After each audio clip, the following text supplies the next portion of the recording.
Benjamin West and his cat Grimalkin. We are on chapter 14, the city of brotherly love.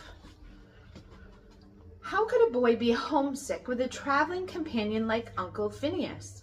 As they jogged along, he told such wondrous tales of Philadelphia that Benjamin's imagination flew on ahead. They passed farm carts loaded with wheat and cabbages and pigs and chickens and flax and corn for the markets in Philadelphia, but Benjamin hardly saw them. In his mind's eye, he was already there.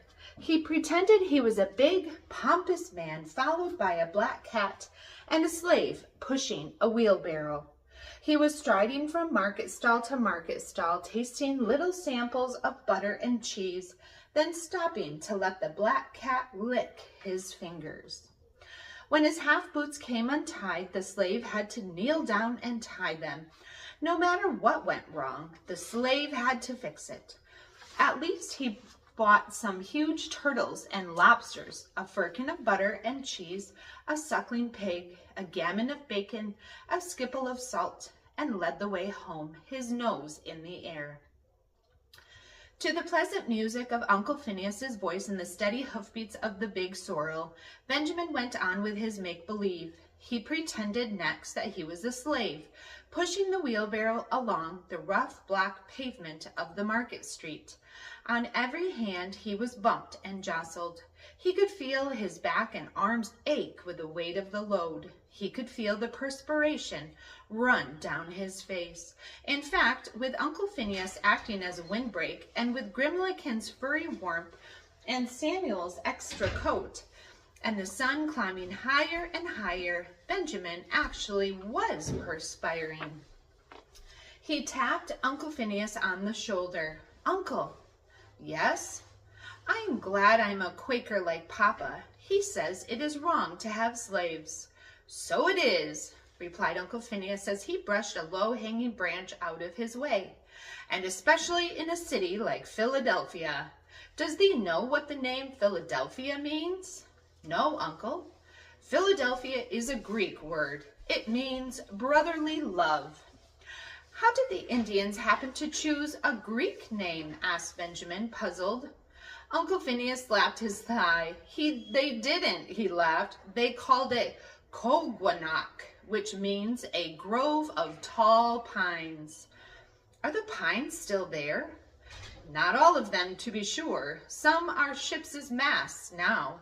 They sail the seas, then come back to rest in the port of Philadelphia, in sight of the very hills where they grew." "Uncle Phineas, thee would have made a fine schoolmaster," sighed Benjamin as he lifted Grimalkin to his shoulder. They were traveling over low roads now, and early fall rains had churned them up. "Used to be we spoke of spring as mud time," mused Uncle Phineas.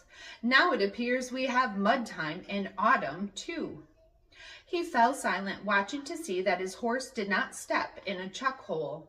The only sound to be heard was the sucking noise made by the sorrel's hoofs, and Grimalkin's rumbling purring. The town crier was calling the hour of 7 when Uncle Phineas and Benjamin and Grimalkin arrived in the city of brotherly love. Lanthorns twinkled in the entryways of the big brick houses. Slits of candlelight escaped through the shutters. Uncle Phineas was a bachelor and lived at the Penny Pot Inn. As they walked into the great room of the inn, a joint of meat was turning on a spit before the fire.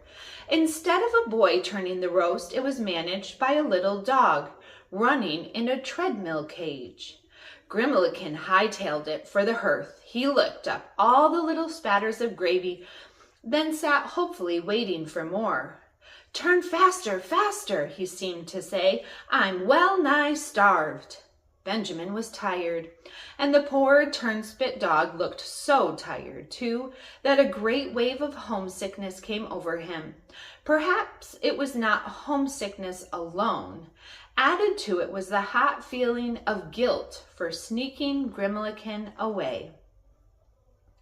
Suddenly, he was asking the innkeeper for a piece of paper and laboriously trying to write with a goose quill pen that needed mending.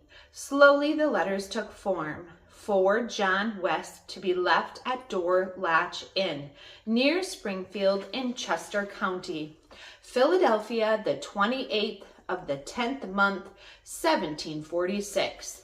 Dear Papa and Mama, Grimalkin is with me. He traveled well in Samuel's coat. I am sorry for hiding him. It was dreadful wrong of me. I hope to mend my ways, and hope thee will not mind paying the 4 pence postage. Thy loving son, Benj. Luckily, a post-rider happened to be leaving for the West. He added Benjamin's letter to the others in his saddlebag and thundered off into the night. Benjamin watched him out of sight. Then he trudged back to the hearth. A good hot meal is what thee needs, smiled Uncle Phineas. And it was indeed. Benjamin ate a great slice of beef, although he had not meant to at all because of the poor turnspit dog. He finally made a bargain with himself. He would ask for a second slice and save half of it for the dog and half for Grimalkin.